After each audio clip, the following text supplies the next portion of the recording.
En casi todas las culturas existe un modo de nombrar aquello que se mueve donde la luz no alcanza. Sombras con volumen, bordes que parecen pensar, figuras negras que atraviesan el pasillo con la exactitud de un recuerdo. A ese fenómeno, moderno en su difusión y antiguo en su raíz, muchos lo llaman gente sombra. No son simples manchas. Quien las ha visto las describe como siluetas completas, algunas con hombros bien definidos, otras alargadas como si la oscuridad se hubiese estirado para imitar un cuerpo. No muestran rasgos, no tienen rostro visible. A veces parecen llevar abrigo o sombrero, pero nunca un detalle que las vuelva persona. Y sin embargo, el detalle que más inquieta a los testigos es su comportamiento. No actúan como luces defectuosas ni como efectos del sueño. Observan, esperan, se detienen en el umbral, se asoman por la esquina, se quedan en la cabecera de la cama como si supieran que la inmovilidad pesa más que cualquier grito. Hoy vamos a recorrer ese territorio con calma, sin necesidad de demostrar ni de negar, como quien camina con linterna por una casa vieja y decide escuchar lo que la casa quiere decir. Imagina la escena común. Es de noche. La casa está en silencio. Te levantas por un vaso de agua y cruzas el pasillo sin encender todas las luces para no despertar a nadie. Al pasar frente a la puerta del estudio, sientes una presencia en el marco. Giras la cabeza y lo ves o crees verlo. Una figura más oscura que la oscuridad misma, del tamaño de un adulto, apoyada en el quicio como si te hubiese estado esperando. No tiene ojos, no tiene boca, no tiene piel. Tiene contorno. La mirada, que en los seres vivos se reconoce por el brillo, aquí se adivina por intención. Sabes que te mira porque todo tu cuerpo se lo dice. Das un paso y la figura retrocede 1 centímetro, como para confirmar que no es un mueble. Otro paso, otra retirada mínima. De pronto se contrae y se deshace, no como quien corre, sino como quien se apaga. Enciendes la luz de golpe y el pasillo vuelve a ser pasillo, con su aire tibio y su cuadro torcido. Te repites que fue un juego de sombras. Media hora después, acostado, sigues mirando la puerta entreabierta con una atención que no sabías que tenías. Las narraciones de gente sombra aparecen en casas, hoteles, hospitales, museos y carreteras. Algunas surgen en plena vigilia y otras en la frontera porosa del sueño. Muchas se parecen a la parálisis del sueño. El cuerpo no responde, el pecho pesa, el cuarto sigue siendo el cuarto, y al pie de la cama, una silueta negra concentra el miedo en un solo punto. Otras ocurren con el cuerpo despierto y en movimiento, a plena tarde, cruzando un pasillo, abriendo una alacena, doblando una esquina. En todos los casos, el patrón que se repite es el mismo. Estas siluetas no vienen a montar espectáculo, no arrastran cadenas, no atraviesan paredes delante de 10 testigos, no arrojan objetos por los aires. Son economía pura. Se muestran lo justo y desaparecen cuando el cerebro intenta fijarlas en la mirada. Por eso quizá resultan tan convincentes para quien las ha visto, porque trabajan con la psicología del borde. Te dejan con una certeza pequeña y una duda grande. La ciencia ofrece explicaciones potentes y vale la pena escucharlas. El sistema visual humano no funciona como una cámara que registra de manera neutral, completa, anticipa y corrige. En condiciones de poca luz, la visión periférica detecta movimientos con rapidez pero mala precisión. Un abrigo colgado, una planta con hojas recortadas, un reflejo que vibra en la ventana pueden formar, durante una fracción de segundo, la silueta perfecta para que el cerebro encienda la alarma. Si además estás cansado, estresado o con el sueño fragmentado, los mapas internos se vuelven inestables. A ese cóctel sumemos la atonía REM, la parálisis natural del sueño que a veces invade los microdespertares. Mente despierta y cuerpo inmóvil, respiración que parece ajena y el instinto ancestral que traduce cualquier sombra en intruso. Con esos ingredientes, la experiencia de una figura inteligente en la habitación es comprensible sin necesidad de invocar lo sobrenatural. Y aún así, incluso concediendo estos mecanismos, hay relatos que no se agotan en un error de percepción. Personas que describen patrones específicos a lo largo de años. Figuras que se repiten en el mismo rincón, a la misma hora, con el mismo modo de retirarse. Hogares donde los animales reaccionan de manera consistente a un punto del pasillo y rehúsan cruzarlo. Historias que no buscan likes ni fama, solo sentido. La cultura también deja su huella. En Europa medieval, la pesadilla se sentaba en el pecho. En Japón, el kanashibari inmovilizaba al durmiente. En América Latina, la subida del muerto explicaba el peso y la mudez. La gente sombra hereda ese repertorio antiguo, pero con estética contemporánea. Siluetas negras, interiores domésticos, arquitectura moderna, cámaras de seguridad que captan huecos de luz, no fantasmas con sábanas. Dentro de ese catálogo hay variantes. Algunos reportes describen sombras altas con hombros cuadrados y algo que parece un sombrero. Otros hablan de figuras bajas y veloces, como niños que se asoman para ver si el adulto mira. En oficinas vacías, los vigilantes nocturnos cuentan siluetas que cruzan corredores largos y desaparecen en ascensores apagados. En hospitales, enfermeras coinciden en una sombra que asoma por la puerta apenas antes de que suene una alarma. En museos, personal de noche observa recortes oscuros junto a vitrinas y cree ver, por un segundo, la sombra del vigilante anterior que ya no está. Todo eso, por supuesto, admite explicación prosaica. La repetición, sin embargo, mantiene vivo el expediente. No faltan testimonios con geografía precisa. Una cocina que a las 2 de la mañana dibuja siempre una figura contra la heladera. Un tramo de escalera donde el aire baja 1 grado y la silueta se recorta contra el descanso. El marco de una puerta que devuelve, a contrapelo de la luz del pasillo, un cuerpo sin brillo. Es tentador convertir cada esquina de la casa en teatro. Por eso, quienes investigan con método proponen un protocolo sencillo. Primero, inventario. Día y noche. Revisar corrientes de aire, luces de calle que cambian de ritmo, reflejos de autos, sombras de árboles que entran por la ventana, electrodomésticos que parpadean, temporizadores, puertas con holgura. Segundo, registro. Si se puede, cámara fija durante varias noches para conocer el lenguaje de la vivienda. Tercero, disciplina. Evitar sugestión en cadena. Una familia que se sienta a enumerar sombras produce sombras. Mejor anotar en cuaderno individual y comparar con el tiempo. Cuarto, cuidado del cuerpo. Dormir, hidratarse, bajar el ritmo antes de acostarse. La mitad de los espectros se llevan mal con el descanso. Lo que quede después de eso merece atención especial. Hay episodios que parecen escritos por un guionista con gusto por el detalle. Una mujer se despierta de madrugada con la urgente sensación de que alguien la mira. No es un ruido, es un llamado en el borde del oído. Abre los ojos, y al pie de la cama, una figura negra del alto de un hombre la observa. No tiene rostro, pero su contorno transmite paciencia. Ella intenta gritar. No sale nada. Intenta mover la mano. Nada.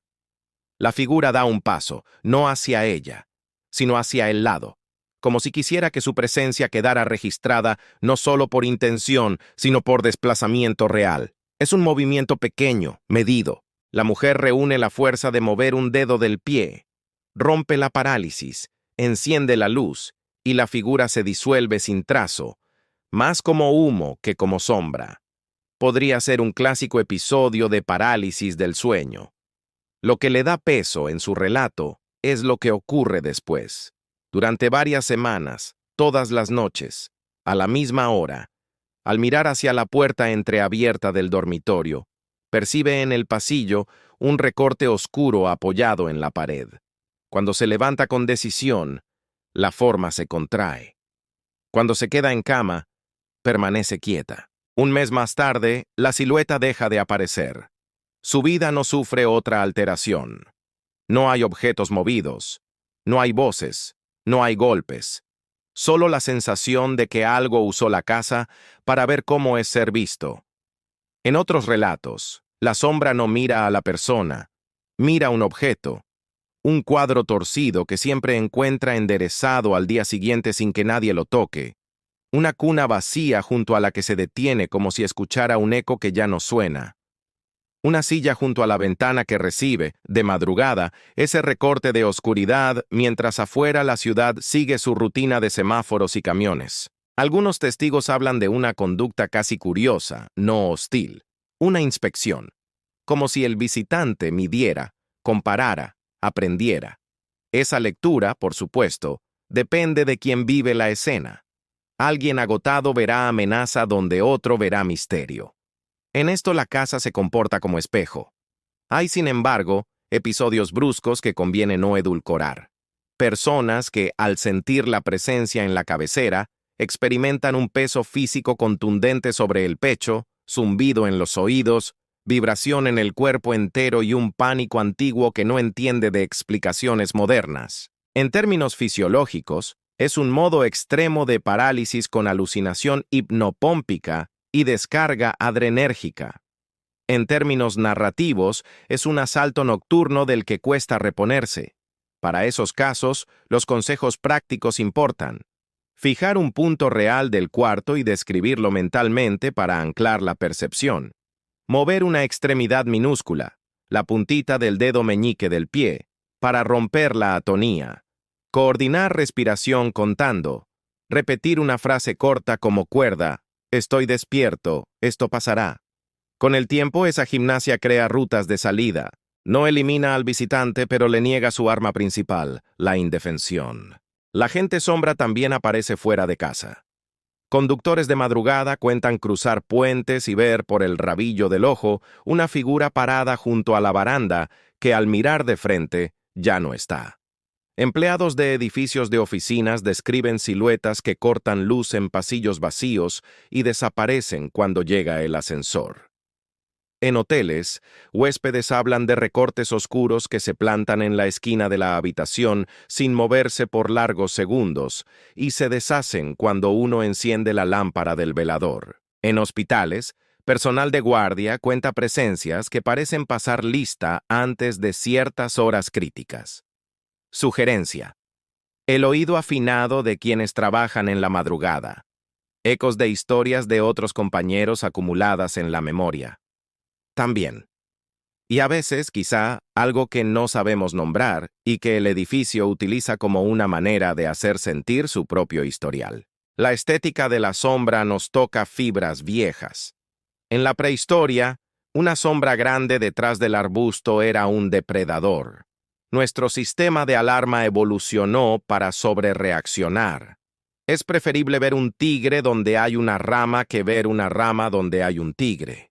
Ese sesgo, trasladado a apartamentos con luces LED y teléfonos en la mesita de noche, produce monstruos nuevos con la misma lógica antigua. La gente sombra es eficiente porque no gasta recursos.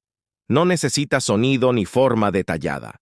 Necesita contorno y la convicción de estar siendo observado. Con eso, el resto lo hace el cuerpo. En el mundo del misterio, hay quien intenta clasificar sombras pasajeras, sombras residuales, sombras conscientes. Las pasajeras serían recortes azarosos de luz y cansancio. Las residuales, escenas repetidas como una cinta mal borrada, sin intención ni inteligencia. Las conscientes, aquellas que parecen responder al movimiento y exhibir curiosidad o propósito. Esta taxonomía no es ciencia, es un intento de ordenar experiencias para poder contarlas. A veces ayuda, otras confunde. Un criterio útil es la repetición verificable y el cruce de observadores. Si varias personas, sin contaminarse entre sí, describen de modo similar una figura que ocupa el mismo lugar con conductas parecidas, el caso se vuelve interesante. Interesante no quiere decir paranormal. Quiere decir digno de más atención que un susto aislado. Hablemos de animales. Perros que clavan la mirada en una esquina y gruñen con el pelo erizado. Gatos que siguen con los ojos algo que el humano no ve, hasta que ese algo parece cruzar una puerta y el gato lo persigue con decisión y luego se detiene como confundido. Aves que, de noche, sacuden el sueño con un batir de alas ante una nada. La tentación es pensar que ellos sí ven lo que nosotros no. También cabe la explicación doméstica. Ruidos de cañerías, vibraciones de la estructura, insectos microscópicos en vuelo. Sea cual sea el motivo, las reacciones animales influyen en la interpretación. Cuando tu perro rehuye un tramo del pasillo que tú ya evitabas, el mito se alimenta. Tal vez ahí convenga hacer lo contrario a lo que el miedo pide. Cruzar juntos, encender la luz, quedarse un minuto, respirar, volver a cruzar mañana. A veces la casa aprende del dueño. La dimensión ética aparece en lugares con historia de dolor. Hay fábricas cerradas, prisiones, hospitales abandonados donde las sombras parecen más frecuentes. Es tentador filmar, provocar, desafiar con frases altisonantes para arrancar una reacción. Pero si el lugar fue escenario de sufrimiento, la prudencia no es una pose, es un deber. Entrar con permiso, no invadir, no romper, no robar, no exhibir miseria ajena como trofeo. El misterio no justifica la falta de cuidado. De hecho, la atención y el respeto suelen producir mejores registros que el grito. Hay quien encuentra sentido personal en sus encuentros con la gente sombra. Personas que atravesaron duelos cuentan que durante un tiempo la casa se pobló de recortes oscuros que poco a poco fueron cediendo hasta desaparecer con la cicatrización emocional. Otros relatan lo contrario, que la sombra llegó en un periodo de bienestar, y solo después, la vida se desordenó. Buscamos patrones porque los patrones nos dan control. A veces los hallamos donde no los hay. Aún así, como ejercicio íntimo, preguntarse qué estaba pasando en la propia vida cuando aparecieron las sombras, abre puertas útiles. El cuerpo habla con metáforas. No siempre es un fantasma. A veces es una señal. El apartado de las pruebas merece honestidad. Fotografías con manchas oscuras, videos con figuras fugaces, sombras que cruzan en décimas de segundo detrás de alguien que habla. La mayoría tiene explicación técnica. Compresión de video, obturación lenta, parpadeo de luces, insectos sobre el lente, reflejos. Otra parte, pequeña, resiste análisis rápido. No por eso se eleva a evidencia incontrovertible. Significa que, con lo que tenemos, no sabemos qué la causó. El misterio, bien llevado, tolera esa categoría sin frustración. No todo debe resolverse en una noche. No toda pregunta tiene que cerrarse. A veces, lo más valioso de investigar es entrenar el ojo, afinar el oído y aprender qué cosas no son. En la vida cotidiana, ¿qué hacer si sientes que tu casa tiene visitas sin nombre? Primero, cuidar el sueño. La mitad de las visiones se apagan cuando el cuerpo descansa. Segundo, ordenar luz y sombras. Cortinas, lámparas, temporizadores. Conocer la coreografía de la luz en tu hogar disminuye fantasmas prestados. Tercero, rutina de cierre. Un recorrido breve antes de dormir para chequear puertas, ventanas, pasillos. Así, cuando despiertes a las 4 y tu mente te ofrezca una silueta, tendrás un mapa fresco para discutirle.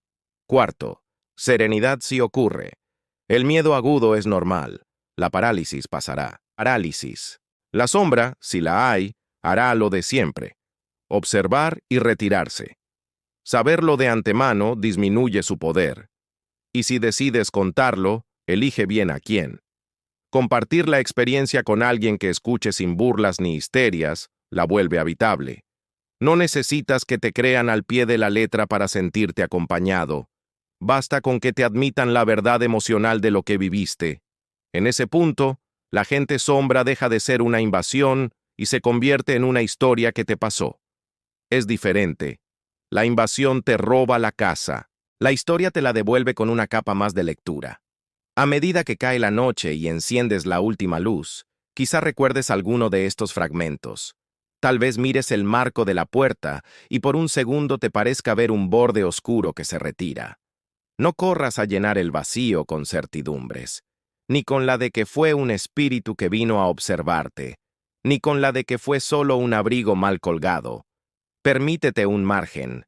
Ese margen es donde viven los relatos bien contados. La gente sombra, al final, nos recuerda dos cosas que parecen opuestas y no lo son. Que el cuerpo humano es capaz de fabricar presencias con una maestría que asombra y que el mundo, incluso explicado, conserva rincones que nos miran de vuelta. En ese equilibrio se sostiene la fascinación. Imagina que mañana, al pasar por el pasillo, sientes otra vez la certeza de una mirada. Te detienes, enciendes la luz, respiras y cruzas. Si no hay nada, habrá ganado el mapa. Si hay sombra, sabrás que su mayor fuerza es el instante en que la dudas. A partir de ahí, lo que hagas será menos importante que lo que tú decidas. La casa te pertenece. El miedo pasará. Y la historia, como todas las buenas historias, seguirá brillando por el borde, lista para ser contada sin abusos ni prisas, con respeto por lo que vemos y por lo que creemos ver. Al terminar este recorrido, quédate con una idea sencilla. La gente sombra, existan como existan, nos enseña a mirar y a dormir mejor, a no ceder la llave del umbral a la primera sospecha, a usar la linterna tanto como la intuición, a distinguir entre el susto que educa y el susto que esclaviza. Esa es, quizá, la única promesa honesta de esta casa de relatos. Que después de oírla, apagues la luz con un gesto un poco más tranquilo, escuches el silencio como se escucha a un amigo que por fin entendemos, y dejes que la noche haga su trabajo. Si algo aparece en el marco, ahora sabes cómo respirar, cómo mirar y cómo contar. Lo demás, como toda sombra, se acomodará a la forma de tu propio paso.